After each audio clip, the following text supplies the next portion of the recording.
വൻ സാമ്പത്തിക ക്രമക്കേടുകൾ കണ്ടെത്തിയതിനെ തുടർന്ന് ജൂലൈ മാസത്തിൽ പിരിച്ചുവിട്ട കേരള മാരിടൈം ബോർഡ് തൂർത്തടിച്ചത് കോടികളുടെ നികുതി പണം. ചെയർമാന് മാത്രം മാസം നൽകിയിരുന്നത് 2.5 ലക്ഷത്തോളം രൂപയുടെ ശമ്പളവും മറ്റ് ആനുകൂല്യങ്ങളുമാണ്. അംഗങ്ങൾക്കും അനുബന്ധ ചെലവുകൾക്കുമായി പിന്നെയും കോടികൾ ചെലവഴിച്ചു. 2018 മുതൽ 453 കോടി രൂപ നൽകിയിട്ടും 13 തുറമുഖങ്ങളെ പ്രവർത്തന പരാജയത്തിലേക്ക് നയിച്ചതിൻ്റെ നാണം കെട്ട റെക്കോർഡ് മാത്രമാണ് ഈ സ്ഥാപനത്തിനുള്ളത്. ഇത് ജനത്തിൻ്റെ ഒരു ബ്രേക്കിംഗ് ന്യൂസാണ്. ഈ വാർത്തയുടെ വിശദാംശങ്ങൾ നൽകാൻ ശാലിനി ചേരുന്നുണ്ട്. ശാലിനി, മാരിടൈം ബോർഡിൻ്റെ അഴിമതി അത് 453 കോടി രൂപയുടെ ഇതാണോ അതോ അതിനേക്കാൾ അധികമാണോ? ഇത് മറ്റ് എന്ത് നടപടികളാണ് ഈ അഴിമതി നടത്തിയ ആളുകൾക്കെതിരെ ഇപ്പോൾ സർക്കാർ സ്വീകരിക്കുന്നത്?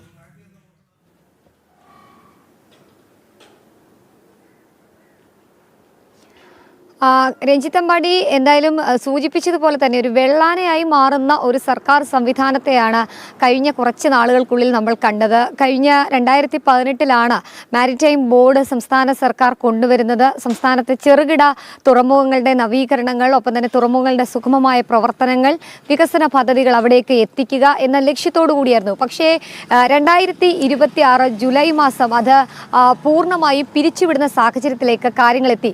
എന്തുകൊണ്ട് പിരിച്ചുവിട്ടു എന്നുള്ള ചോദ്യത്തിന്റെ ഉത്തരം എന്നുള്ളത് കോടികളുടെ ക്രമക്കേട്, അത് സാമ്പത്തിക ക്രമക്കേട് അവിടെ ഉണ്ടായിട്ടുണ്ട് എന്നുള്ളത് കൃത്യമായി കണ്ടെത്തിയതിന്റെ അടിസ്ഥാനത്തിലാണ് ആ ഒരു പണം തിന്നാൻ വേണ്ടി മാത്രമുള്ള ആ ഒരു വെള്ളാനയെ അതോടുകൂടി കുഴിച്ചു മൂടിയത് എന്നുള്ളതാണ് നമുക്ക് മനസ്സിലാക്കാൻ സാധിക്കുന്നത്. ഏകദേശം 453 കോടി രൂപയാണ് കഴിഞ്ഞ വർഷങ്ങൾക്ക് 2018 മുതൽ 2026 ജൂലൈ 26 വരെ ഏകദേശം ഈ ഒരു മാരിടൈം ബോർഡിനായി സർക്കാർ ഖജനാവിൽ നിന്ന് നൽകിയത്. പക്ഷേ ചെറുകിട ഒരു തുറമുഖങ്ങൾക്കും കാര്യമായ രീതിയിലുള്ള വികസനങ്ങളോ കാര്യമായ പ്രവർത്തനങ്ങളോ ഒന്നും തന്നെ എത്തിയിട്ടില്ല എന്നുള്ളതാണ് നമുക്ക് മനസ്സിലാക്കാൻ സാധിക്കുന്നത്. അതിൽ ഏറ്റവും എടുത്തു പറയേണ്ടത് ഇവരുടെ ഉദ്യോഗസ്ഥരുടെ ചെലവുകളാണ്. അതിൽ ചെയർമാൻ്റെ ചെലവിന് മാത്രമായി മാരിടൈം ബോർഡിൻ്റെ നിലവിൽ വന്ന 2018 മുതൽ 2026 വരെ ചെയർമാന് മാത്രം പ്രതിമാസം ശമ്പളം നൽകിയതിൽ മാത്രം കോടികൾ ചെലവഴിച്ചു എന്നുള്ളതാണ്. അതായത് പ്രതിമാസം 2.5 ലക്ഷത്തോളം രൂപ വേതനമായിട്ട് ലഭിക്കുന്നു. അതുകൂടാതെ തന്നെ മറ്റ് അലവൻസും DA പോലെയുള്ള അധിക അലവൻസ് നൽകുന്നു. അങ്ങനെ ലക്ഷങ്ങളിലാണ് അദ്ദേഹത്തിന് ഒരു മാസം മാത്രം ഈ ഒരു നികുതി പണത്തിൽ നിന്ന് പോയത്. മറ്റൊന്ന്, അദ്ദേഹത്തിൻ്റെ ഒപ്പമുള്ള ബോർഡ് അംഗങ്ങൾക്കാണ്. ബോർഡ് അംഗങ്ങൾ നോമിനേറ്റഡ് അംഗങ്ങളാണ്. അതിൽ പ്രതിമാസം ഓണറേറിയം എന്നുള്ളത് 35,000 രൂപയാണ്. കൂടാതെ ഓരോ യോഗങ്ങൾക്ക് പങ്കെടുക്കുന്നതിനായി 5,000 രൂപയും കൂടാതെ സിറ്റിംഗ് ഫീസ്, യാത്രാ ചെലവ് അടക്കമുള്ള തുക വേറെയും ഇവർക്ക് നൽകിയിട്ടുണ്ട്.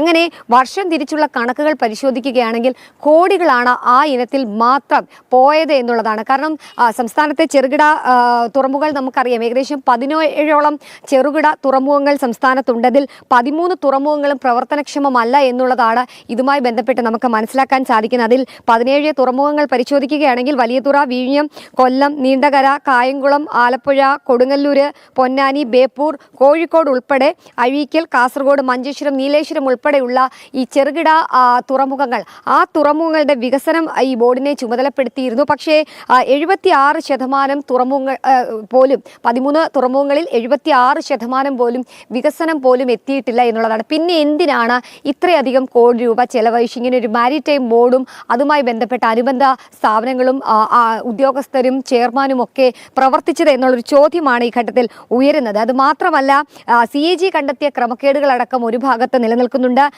റവന്യൂ കുടിശ്ശിക പിരിച്ചെടുക്കുന്നതിൽ വീഴ്ച വരുത്തിയിട്ടുണ്ട്.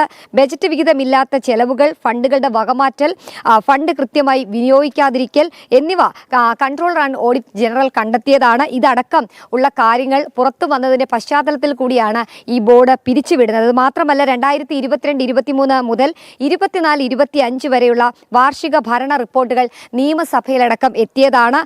ഇത് കൃത്യമായി നിയമസഭയിൽ എത്തിക്കുന്നതിൽ ബോർഡ് പരാജയപ്പെടുന്നു. ഇതിൻ്റെയൊക്കെ അടിസ്ഥാനത്തിൽ കൂടിയാണ്, അതായത് കാര്യമായ രീതിയിൽ അവിടെ സാമ്പത്തിക ക്രമക്കേട് നടന്നിട്ടുണ്ട് എന്ന് ബോധ്യപ്പെട്ടതിൻ്റെ അടിസ്ഥാനത്തിൽ കൂടിയാണ് ഈ മാരിടൈം ബോർഡ് പിരിച്ചുവിടുന്നത്. NS പിള്ള ചെയർപേഴ്സണായും ജെറോമിക് ജോർജ് കേരള മാരിടൈം ബോർഡ് അല്ലേ, അതൊരു ഭീമൻ വെള്ളാനിയായിരുന്നു. അക്കാര്യത്തിൽ യാതൊരു സംശയവുമില്ല. 453 കോടിയുടെ കണക്കൊക്കെ പറയുന്നുണ്ട്. കേൾക്കുമ്പോഴേ കണ്ണു തള്ളി പോവുകയാണ്. എന്തായാലും അത് അവിടെ കൊണ്ട് തീരുന്നില്ല എന്നുള്ളതാണ് ഈ ഒരു തട്ടിപ്പിന്റെ കഥകളല്ലേ. കാരണം ജനങ്ങളുടെ നികുതി പണമാണ്, ജനങ്ങൾക്ക് തന്നെ കൊടുക്കേണ്ടതാണ്. അതിനിങ്ങനെ കൈയിട്ട് വാരിക്കൊണ്ട് പോവുകയാണ്. അതെ അതെ. എന്തായാലും ഒരുപാട് പേർ കൈയിട്ട് വാരിയിട്ടുണ്ട്. അതിലേക്കൊക്കെ ഒരു അന്വേഷണം എത്തുമെന്ന് പ്രതീക്ഷിക്കുന്നത്. അടുത്ത് വരുന്നവരും ഇത് തന്നെയാണ് ചെയ്യുന്നത്. അതാണ്.